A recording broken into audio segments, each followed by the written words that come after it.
ଗାଡ଼ି ଯେମିତି ଅଳିଆ ଗାଡ଼ି ବୁଲୁଛି ସେମିତି ଗୋମୂତ୍ରର ଗାଡ଼ି ବୁଲିବ।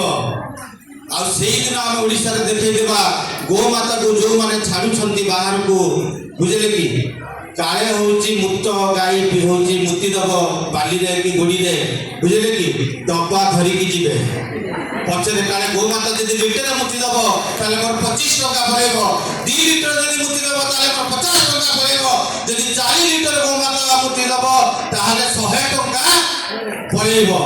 ତେଣୁ ଡବା ଧରିକି ଲୋକ ଗାଈ ପଛରେ ଗୋଡ଼େଇବେ। ମୁଁ ସେଇ ଦିନକୁ ଅପେକ୍ଷା କରିଛି ବନ୍ଧୁମାନେ, ସେଇ ଦିନକୁ ଅପେକ୍ଷା କରିଛି। କୋଉ ଦିନ ସେଦିନ ଆସିବ? ମାତ୍ର ଆଉ ଅଳ୍ପ କେଇଦିନ, ଏଇ ଏପ୍ରିଲ 1 ତାରିଖରୁ ଗୋମାତାର ମୂଲ୍ୟ ହବ 25 ଟଙ୍କା, ଗୋବରର ମୂଲ୍ୟ ହବ 30 ଟଙ୍କା। ତାହେଲେ ଗୋଟେ ବୁଢ଼ୀ ଗାଈକୁ ଆଉ ଆପଣ ଛାଡ଼ିବେ କି ପଦାକୁ? ପୁଣି ଗୋମାତା ଆମର ଆସିବ କି ନାହିଁ ଗୁହାଳକୁ? ଆସିବ କି ନାହିଁ? ତ ଗୋମାତା ଯଦି ଗୁହାଳକୁ ଆସିବ ତାହେଲେ ଆମେ ବଞ୍ଚିପାରିବା, ଆମେ ବଞ୍ଚିପାରିବା। ସେଇ ପ୍ରୟାସ ନେଇ ଗୋବରରେ ଦୀପ ତିଆରି କରି ଆମେ ଆଜି ଆପଣମାନଙ୍କୁ ଯେଉଁ ଏଠାରେ ଏକାଠି କରିଛୁ, ଭାରତୀୟ ପ୍ରାକୃତିକ କୃଷି ମହାମହୋତ୍ସବ ଓ ଗୋସୁରଭି ବିଶ୍ୱ ଶାନ୍ତି ମହାଯଜ୍ଞ ଓଡ଼ିଶା 2026 ଆନୁକୂଲ୍ୟରେ ଆଜି ହେଉଛି ରିହର୍ସାଲ ଡ୍ରାମା। କୋଉଦିନ ହବ? କୋଉଦିନ ଡ୍ରାମା ହବ? ମାର୍ଚ୍ଚ 19 ତାରିଖ।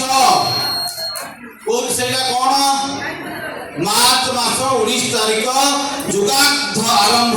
ଆମ ହିନ୍ଦୁ ନବବର୍ଷ, ରାଷ୍ଟ୍ରୀୟ ନବବର୍ଷ ଦିନ ଆମେ 10,000 ଲୋକଙ୍କୁ ନେଇକି ହିନ୍ଦୁ ନବବର୍ଷ ପାଳନ କରିବା। ସେଦିନ ଆମର ମୁଖ୍ୟ ଅତିଥି ହେଉଛନ୍ତି ଓଡ଼ିଶାର ମାନ୍ୟବର ରାଜ୍ୟପାଳ ମହୋଦୟ। ଆମ ଗ୍ରହଣକୁ ଆସୁଛନ୍ତି କାଇପଦରକୁ ଶ୍ରୀଯୁକ୍ତ ଧର୍ମେନ୍ଦ୍ର ପ୍ରଧାନ। ଆମ ଗ୍ରହଣକୁ ଆସୁଛନ୍ତି କାଇପଦରକୁ ଆପଣମାନେ ସମସ୍ତେ ଗୋଟେ କରତାଳି ଦେଇ ସ୍ୱାଗତ କରନ୍ତୁ।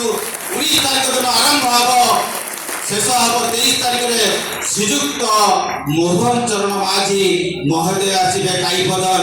1,08,000 ଗୋବର ଦୀପ, ପଞ୍ଚଗବ୍ୟ ଦୀପ ଆମେ ହେଉଛି ଜାଣିବା। ନିଜର ମଙ୍ଗଳ, ପରିବାରର ମଙ୍ଗଳ, ସମାଜର ମଙ୍ଗଳ, ସର୍ବୋପରି ବିଶ୍ୱର ମଙ୍ଗଳ କାମନା କରି ଆମେ ସମସ୍ତେ ଗୋଟିଏ